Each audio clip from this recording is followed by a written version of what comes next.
Bonjour à tous, merci de votre participation à ce troisième atelier sur les gobelets réutilisables. Alors troisième puisqu'on a initié dès 2010, dès l'édition 2010 de l'espace développement durable et des BIS, on a initié un travail sur les gobelets avec une table ronde qui était généraliste à l'époque. On a continué en 2012 avec un focus sur le lavage. Et nous continuons donc en 2014 avec un focus sur les collectivités territoriales qui s'équipent de parcs de gobelets pour pouvoir les mutualiser. Pour ce faire, donc, j'ai invité deux personnes représentantes de collectivités territoriales. Je vais vous laisser vous présenter. Bonjour à tous, Sophia Bellamiti, la mairie de La Chapelle-sur-Erdre. Bonjour, Marie-Thérèse Terret, Trivali, syndicat départemental traitement des déchets en Vendée. Alors l'objectif est de présenter ici donc, deux initiatives de gobelets réutilisables mis en place donc, sur deux niveaux de collectivité que sont le syndicat et la commune. Maintenant, je voudrais d'ores et déjà peut-être attaquer par vos questions de manière à ce que l'atelier soit ciblé. Qu'êtes-vous concrètement venu chercher ? Est-ce que vous cherchez des croisements d'expériences? Est-ce que vous avez initié vous-même des expériences gobelets sur vos collectivités territoriales? Est-ce que vous souhaiteriez en mettre en place chez vous? Donc, durant toute la séance, les questions sont libres. Vous levez la main, il y a un micro qui vous sera donné pour avoir la parole. Et d'ores et déjà, est-ce que vous pouvez nous exprimer vos attentes sur ce type d'atelier, s'il vous plaît? Oui, bonjour, Geoffroy Weibel de la plateforme Éco-Manifestation Alsace. Moi, je suis en relation avec différentes collectivités, notamment la région Alsace, sur la question d'un pool de gobelets mutualisés sur l'ensemble de la région. Et on se pose toutes les questions qu'on peut se poser sur comment on les stocke, qu'est-ce que c'est la ressource humaine pour les gérer, comment on s'assure du fait qu'ils ne moisissent pas, enfin, qu'est-ce qu'on fait comme visuel, comment on les finance, etc.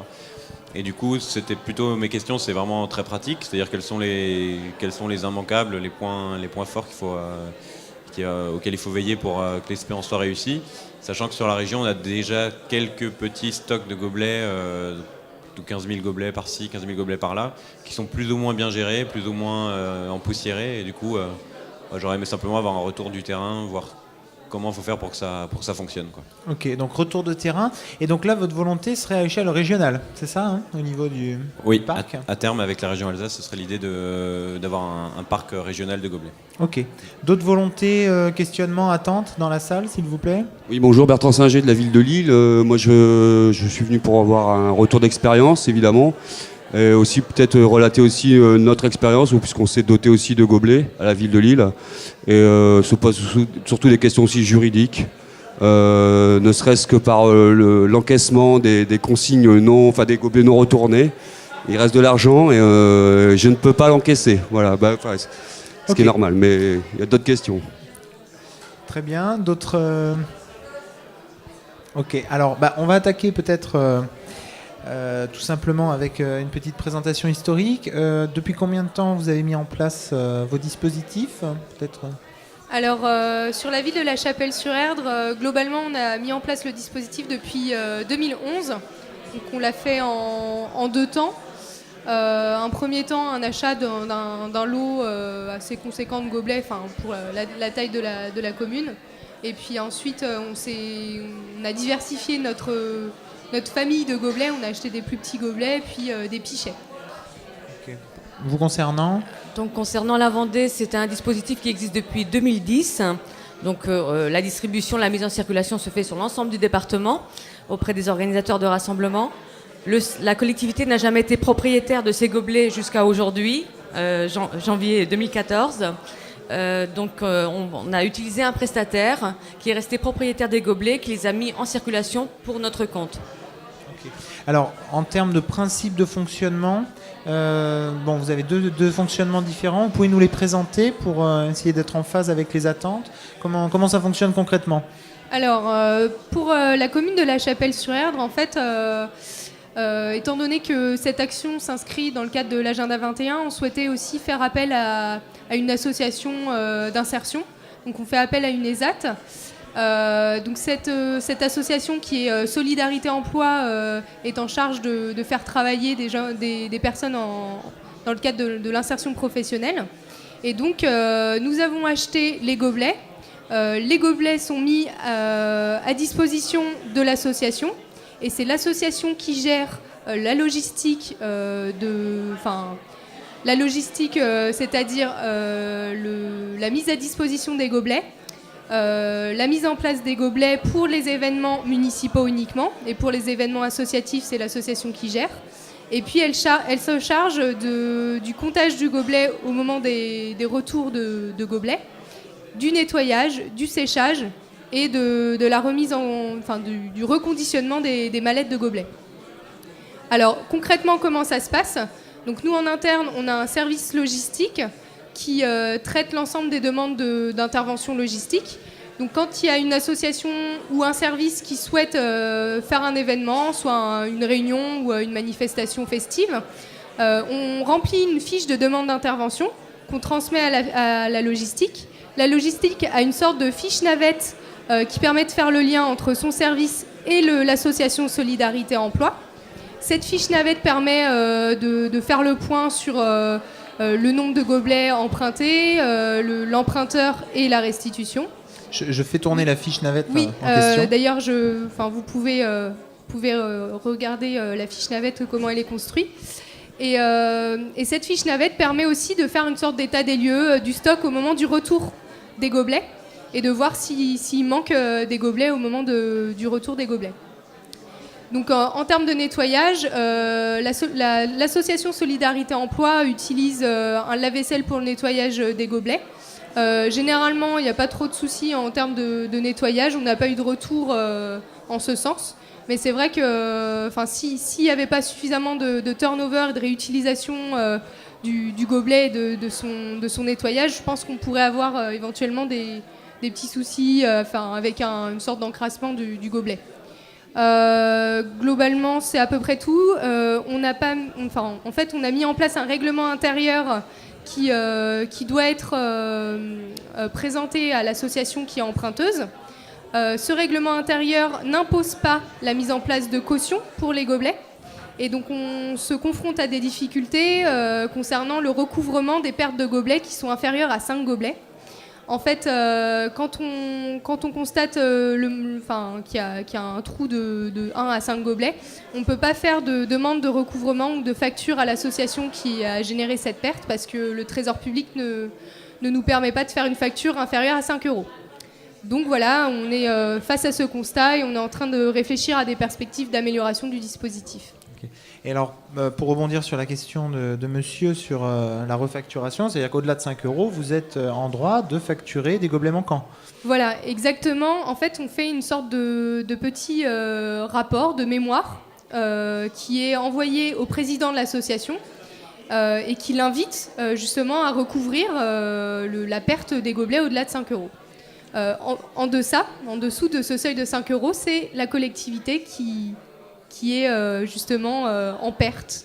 Et c'est vrai que pour le renouvellement du stock, c'est assez problématique. Et donc, on est en train justement de réétudier le système. Ok. Côté Trivalis, vous pouvez nous expliquer le fonctionnement ? Alors l'expérience sur le département de la Vendée est différente. Effectivement, depuis 2010 jusqu'au printemps 2014, le syndicat s'est dit on n'est pas un magasin de gobelets, on doit assurer le traitement des déchets. Donc c'était un principe de départ.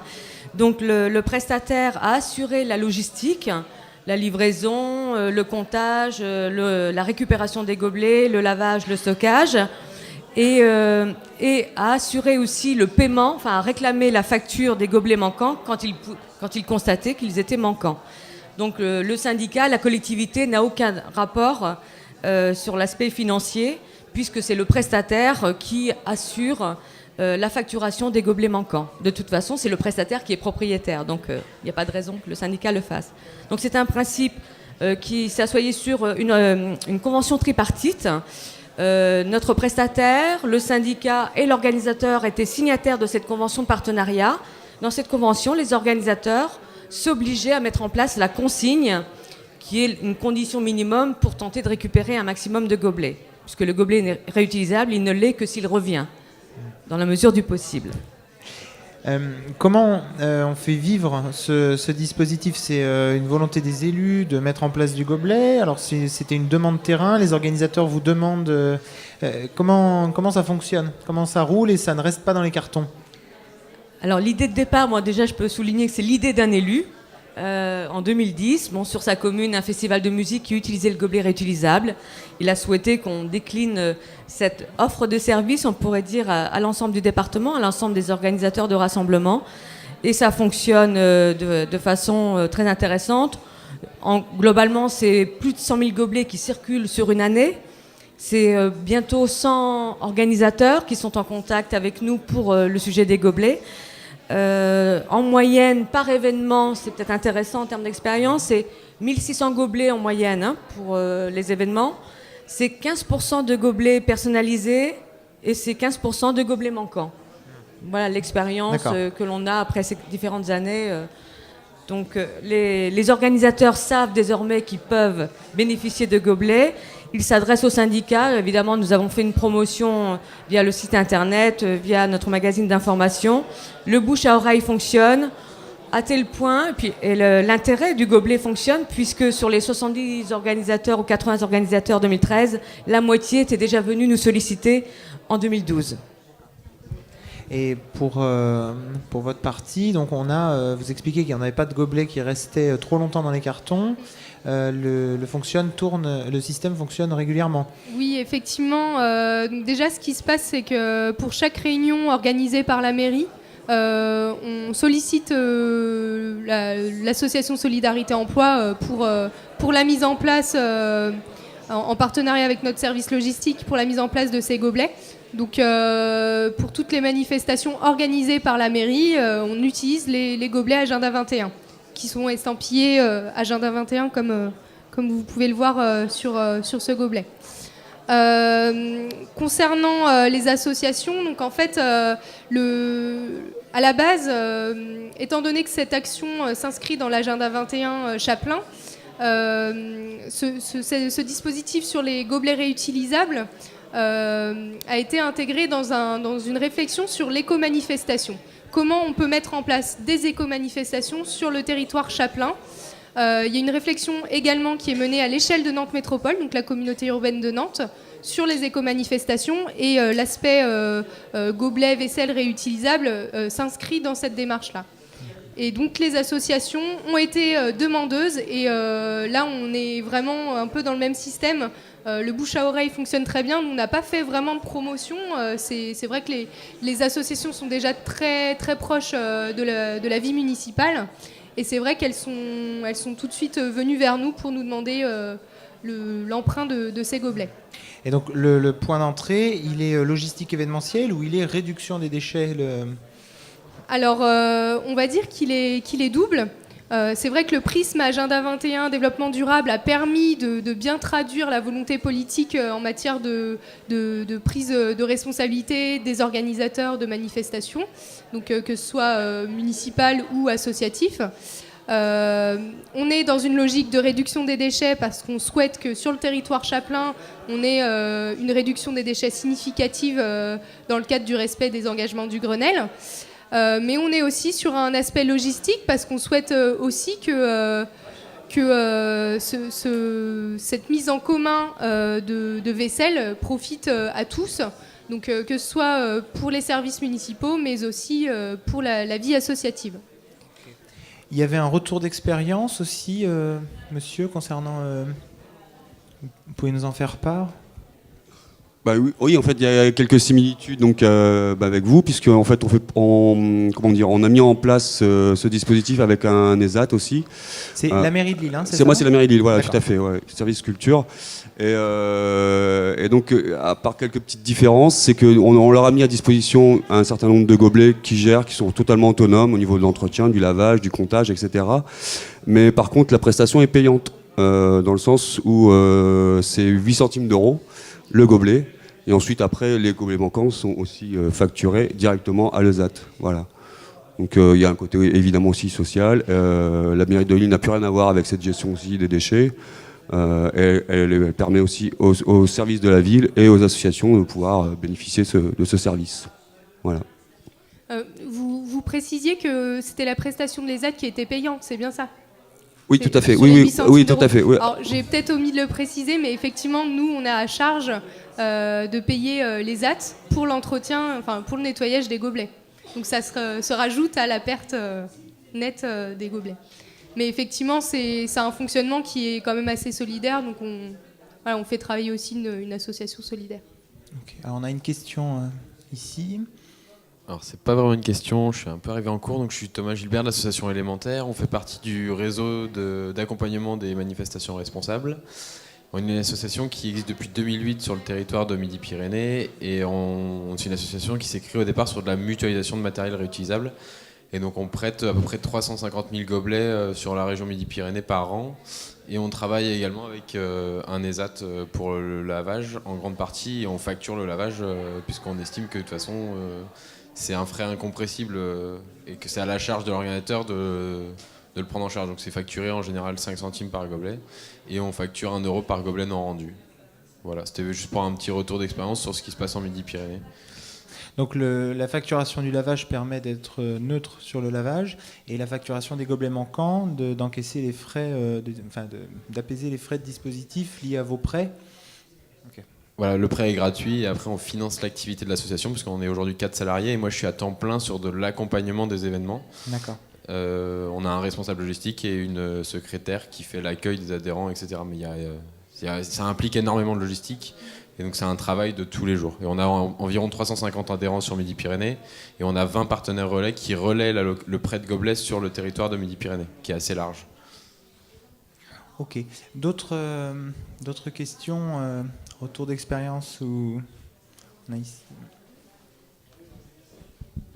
Bonjour, moi je suis Lucie Dahan, je travaille justement pour l'espace développement durable et pour le coup je vais me faire l'écho d'un retour d'expérience qui nous a été donné pendant le déjeuner collaboratif qui a eu lieu à midi aujourd'hui de Xavier Parenteau qui est responsable RSE du Stade de France et qui malheureusement ne peut pas être là, donc je me fais sa chambre d'écho et qui nous a parlé à des échelles complètement différentes du rôle des collectivités territoriales en matière d'encouragement à la propreté, on va dire, et de prévention en ce qui concerne ce type de déchets-là.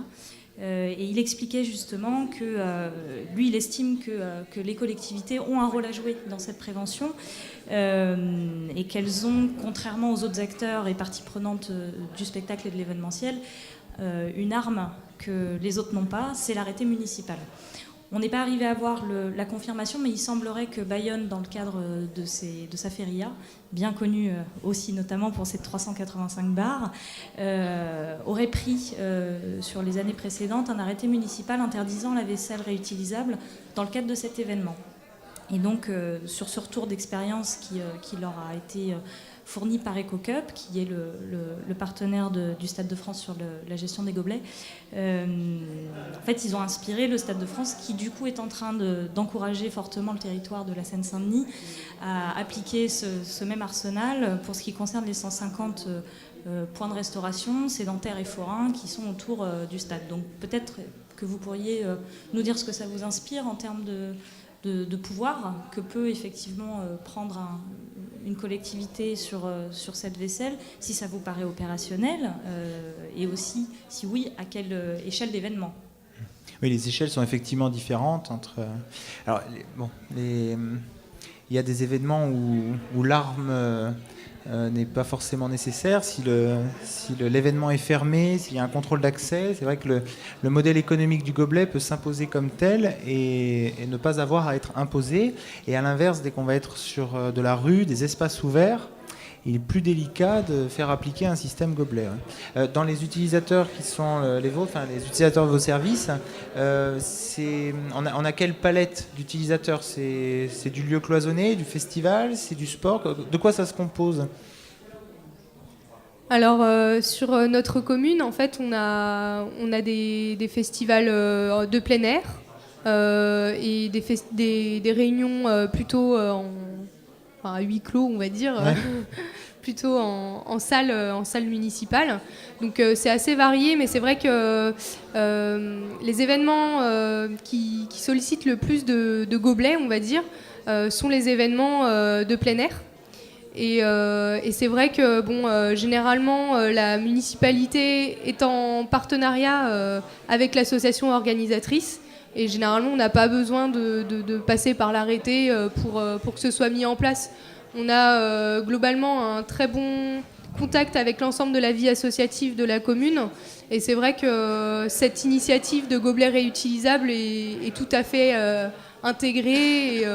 Et c'est vrai qu'on n'a pas ce type de problème. Il n'y a pas de forcing à faire. Et côté Vendée, il y a un... Alors la répartition, c'est en majorité ce sont des événements sportifs, donc ça rejoint c'est effectivement des manifestations de plein air. Après, ça se répartit entre les événements municipaux, musicaux et divers. Donc c'est une majorité d'activités sportives. Et pourtant, c'est là où la problématique du gobelet, la technique du gobelet a été... il a fallu qu'elle se réfléchisse pour qu'elle se mette en place, parce que c'est très différent d'un festival de musique, vous l'imaginez bien. Ce sont des gens vraiment qui se sont pris par la main pour malgré tout mettre en place un gobelet et mettre en place une consigne. Donc là, je crois qu'il y a vraiment en Vendée une belle réussite du côté du sport, parce que c'est pas le rendez-vous qui se prête au gobelet réutilisable a priori quand on souhaite qu'il revienne, bien entendu. Et pourtant, ça fonctionne et ça s'est bien développé, oui. Okay. Y a-t-il d'autres questions dans la salle ? En retour, ok. Alors, comment voyez-vous le développement, la suite pour vos process, vos modèles économiques ? Quelle va être la suite de vos dispositifs ? Alors, par exemple, en Vendée, je vous ai expliqué le dispositif qui remonte à 2010 jusqu'au printemps 2014, parce que le syndicat lance un appel d'offres aujourd'hui. On va se trouver dans la situation de mes collègues. Effectivement, on va devenir propriétaire de nos gobelets pour la première fois. On demande la fabrication et l'impression de gobelets. Et on va confier ce stock de gobelets à un prestataire. Effectivement, il devra répondre aux critères de l'insertion professionnelle. Donc voilà, c'est l'idée qui prévaut toujours, c'est le syndicat n'est pas un magasin de gobelets. Donc voilà pourquoi on fait fabriquer ces gobelets et on les confie à un prestataire. Et de la même façon, on souhaite garder le contact avec les organisateurs. Les organisateurs devront toujours s'adresser à la collectivité pour bénéficier des gobelets réutilisables qui leur seront proposés toujours gratuitement. Et vous restez le lien territorial ? Toujours. Ok. Côté Chapelle-sur-Erdre, quelle suite pour votre dispositif ? Alors sur la Chapelle-sur-Erdre, en fait, on fait face au constat qu'on a quand même un coût financier assez important comparativement à l'utilisation qu'il en est fait. On a quand même des pertes assez importantes sur le stock de gobelets, il faut réinvestir du coup ce stock. Ce qu'on imagine, mais c'est vraiment au conditionnel, c'est peut-être de mettre en place une sorte de lot de gobelets à fournir aux associations. Les associations, de la même manière qu'elles nous font des demandes de subventions, sollicitation de subventions par écrit, pourraient nous faire une demande de mise à disposition ou une demande de gobelets. Ces gobelets pourraient être estampillés au logo de l'association et l'association serait autonome dans la gestion de ces gobelets. Donc là, c'est une idée. En fait, on n'a pas du tout réfléchi de manière plus précise sur ce dispositif. On se dit que ça permettrait de responsabiliser un peu plus les associations quant au retour de leur stock. Et ça permettrait, nous, de nous décharger de cette responsabilité sur le réinvestissement financier pour reconditionner le stock et réhabiliter le stock de gobelets. Après, je pense que à terme, ces mêmes associations qui nous ont sollicité au départ pour constituer leur propre stock de gobelets pourront nous ressolliciter pour réinvestir leur stock. Donc, est-ce que ça permettra de résoudre le problème à terme ? Je ne sais pas. Donc là, pour le moment, c'est juste une piste qu'on va étudier prochainement. Donc la subvention en gobelet, la suite. Bon, très bien. Si vous avez des questions... n'hésitez pas.